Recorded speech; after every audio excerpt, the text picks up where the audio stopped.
அண்மைச் செய்தி. சென்னை ஓஎம்ஆர் சாலையில் metro rail திட்ட இரும்பு திருட்டை தடுக்க முயன்ற காவலாளர்களை கல்லால் அடித்து விரட்டிய 3 பேர் கைது செய்யப்பட்டிருக்கின்றனர்.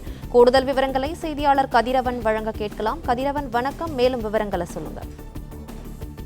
துறைப்பாக்கம் காவல் நிலைய எல்லைக்குட்பட்ட ஓஎம்ஆர் சாலை பெருங்குடி பகுதியில் மெட்ரோ பணிக்காக வைக்கப்பட்டிருந்த இரும்புகளை ஆட்டோவில் ஒவ்வொன்றாக அடுக்கி திருட முயன்றவர்களை தடுத்த வடமாநில காவலாளியை கற்களால் விரட்டி தாக்கக்கூடிய வீடியோ காட்சிகள் நேற்று வெளியானது. இது தொடர்பாக புகாரும் அளிக்கப்பட்டிருந்த நிலையில் 3 நபர்கள் கைது செய்யப்பட்டிருக்கிறார்கள்.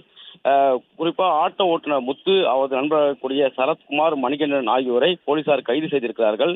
அவருடன் மேற்கொண்ட விசாரணையில் மது அருந்த போதிய பணம் கையில் இல்லாததனால இந்த இரும்பு பொருட்களை திருடியதாக அவர்கள் தெரிவித்திருக்கிறார்கள். தொடர்ந்து அவரிடம் விசாரணையானது மேற்கொள்ளப்பட்டு வருகிறது. குறிப்பாக நேற்று மெட்ரோ பணிக்காக வைக்கப்பட்டிருந்த இந்த இரும்புகளை காலை 9:30 மணி அளவில் ஆட்டோ ஒன்றில் வந்த 3 பேர் கொண்ட கும்பல் ஒவ்வொன்றாக அடுக்கி அதனை திருட முற்பட்டிருக்கிறார்கள். அப்போது வடமாநில காவலாளி ஒருவர் அங்கு பணியிருந்த LNT பணிபுரியக்கூடிய அந்த காவலாளி அதனை தடுக்க முற்பட்ட போது அவரை ஆபாசமான வார்த்தைகளை திட்டியும் அவரை மிரட்டியும் அவரை அடிக்க முற்பட்டிருக்கிறார்கள். கீழே இந்த கற்களால் ஒவ்வொன்றாக எடுத்து 3 பேரும் விரட்டி அடிக்கக்கூடிய வீடியோ காட்சிகளை பொதுமக்கள் பதிவு செய்திருந்தார்கள். அந்த வீடியோ ஆதாரங்களோடு புகார்கள் அளிக்கப்பட்டிருந்த நிலையில துறைப்பாக்கம் போலீசார் வழக்கு பதிவு செய்து தீவிர விசாரணைகளை மேற்கொண்டதில் இவர்கள் கண்ணகி நகர் பகுதியை சேர்ந்த ஆட்டோ ஓட்டுநர் முத்து என்பதும் அவரது நண்பராக கூடிய சரத்குமார், மணிகண்டன் ஆகியோர் என்பதும் தெரிய வந்திருக்கிறது.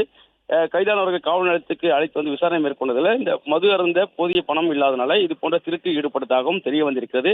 வேறு எங்கெல்லாம் இது போன்ற சம்பவத்தில் ஈடுபட்டிருக்கிறார் என்று தொடர்ந்து விசாரணைகள் நடைபெற்று வருவதாகவும் காவல்துறை சார்பாக தெரிவிக்கப்பட்டிருக்கிறது.